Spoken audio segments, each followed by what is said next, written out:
On Monday, we talked about the fact that Jesus reveals the Father. No one has ever seen God except the Son, the only begotten Son, Jesus, and he reveals him. We're going to look at a few verses in the next couple days, next couple videos in First John, which continues some of this thinking and helps us to expand upon that. Today, we're going to look at First John chapter 1 and verse 5. And in First John, John writing this, he says we've seen, we've touched, we've known. He said we've known the word of life, Jesus. And in verse 5, he says, this is the message. This is what we got. This is the central message. So we want to take the whole central message from this book, from all of the gospel, from the revelation that Jesus made of God, of our Father, is in this one verse. And so we're going to read that verse. 1 John chapter 1 and verse 5. He said, this is the message which we have heard from him and we declare to you. So this is what we got from Jesus. We got from being with him, from having fellowship and spending time with him. This is the message. And now we declare it to you. And this is it, that God is light and in him is no darkness at all. Okay, so this needs to be something that we actually let sink in very deeply, because this is the message. This is what's important. This is what Jesus reveals of the Father that John shares. He said, this is what we received. This is what we know because he told us, he taught us, we saw it, we lived it with him. God is light and in him is no darkness. And yes, we can say this is a metaphorical thing. But what we want to see is it's so powerful, because light versus dark, light and dark, two different things.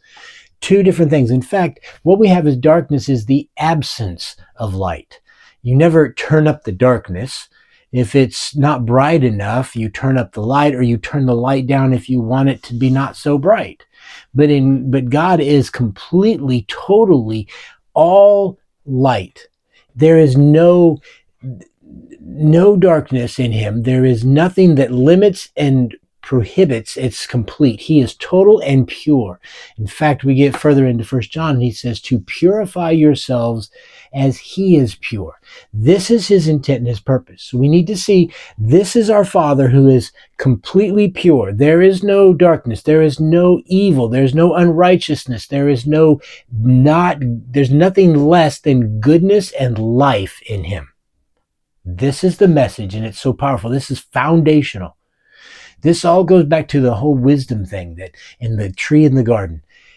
God is the good Father who loves his children, and there is no evil in him anywhere, which leads us and leaves us in the place of complete trust, where we surrender and we grab a hold, we run to him, and we be with him. This is his plan and his purpose and his intent and his desire. That's why he says you are worthy of what I've paid for, because he is completely, totally good. And that's a concept that you have to get it.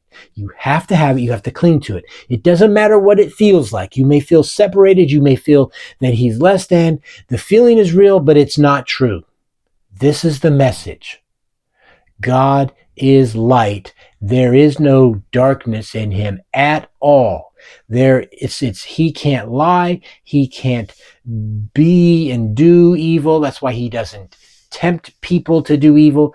Evil is not in him. Wrong is not in him. It means he is good. He is pure. He is light. He is life. He is love.